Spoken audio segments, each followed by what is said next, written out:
On this special episode of Making Sense of Ourselves, we want to bring you the voices of our discussion leaders from the Sensemakers Club. My name is Natasha Godwin, and my pronouns are she, her.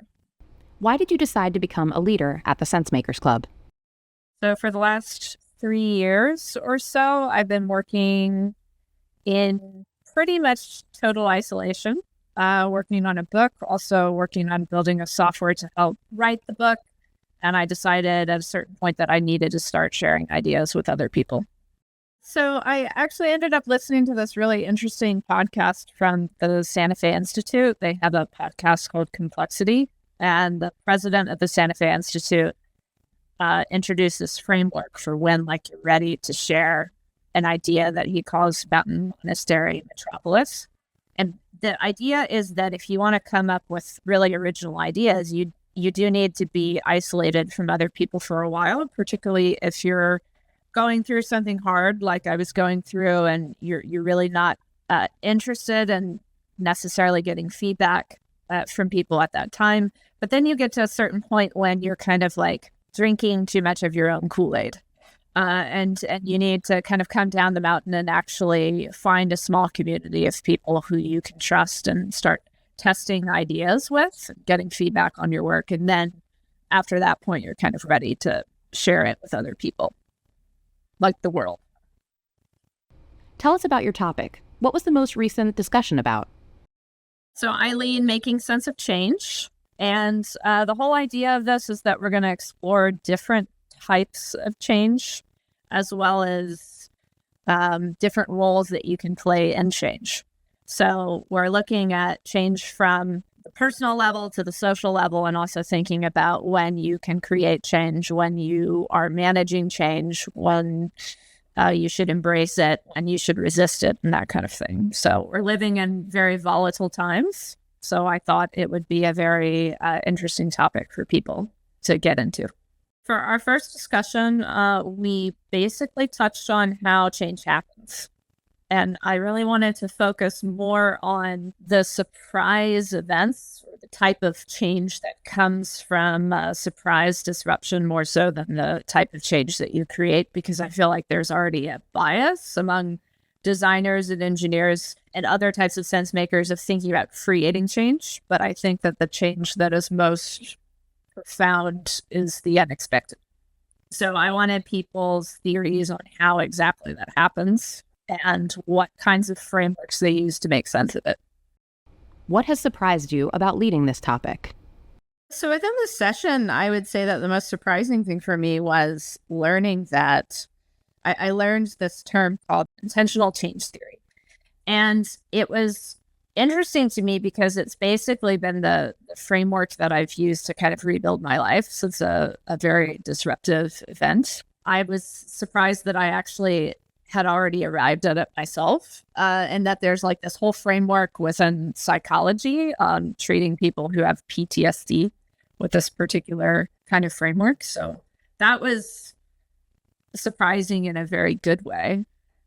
Just generally speaking, I was surprised by how generous people were with sharing some pretty hard experiences in the session. And this is something that I really like about the Sensemakers Club, is that there's a lot of trust to where people feel like they can share more personal things in session. And it's a much more intimate way of communicating, I would say, than what you find in most communities. And of course, across all of the sessions that I've attended, I would say the most surprising thing is how willing people have been to help me.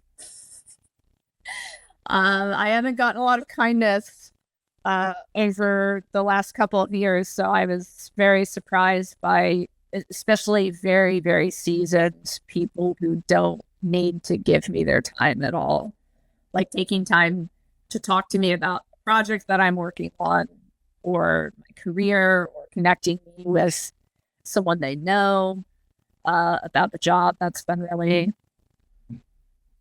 pleasantly surprising. Where do you hope to push your topic in the future? So this actually gets into the next session that we're going to do.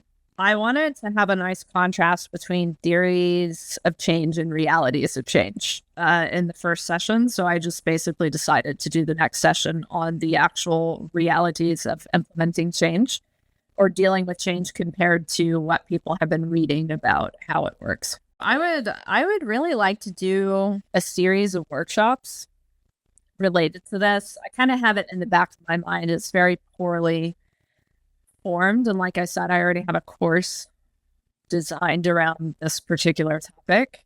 I want to do something hands-on with the topic, kind of get beyond maybe just talking about it, actually doing something collectively with the concepts that we're talking about. What other groups have you participated in? I absolutely adore the knowledge management group. It's probably my favorite one that I've attended so far. I've also attended Seekers Who Make Sense, which I love because they go very deep, very fast. Bureaucracy, which we're kind of taking a break from right now, is one of my favorite groups. Yeah, basically the cerebral groups are the ones that I go to. If it has to do with knowledge management, mindfulness, modeling, big existential questions about the meaning of life, and that sort of thing, then I'll probably go to them. Other than that, I would say that the biggest thing that I've gotten out of attending the sessions is just affirmation for the work that I'm doing. But it's actually kind of nice after all of this time of being in my own head of actually connecting with other people who are asking very similar questions. What do you hope to see as the club grows? I want to see more workshops and more collaborations. Like, it would be very cool to see something like what Shirley Wu and Nadia Bremer did with data sketches, where you have two people coming together, picking a skill that they want to work on and doing like a series of projects over an extended period of time. So it would be very cool to see people move from discussion to producing work together. Is there anything else you'd like to add?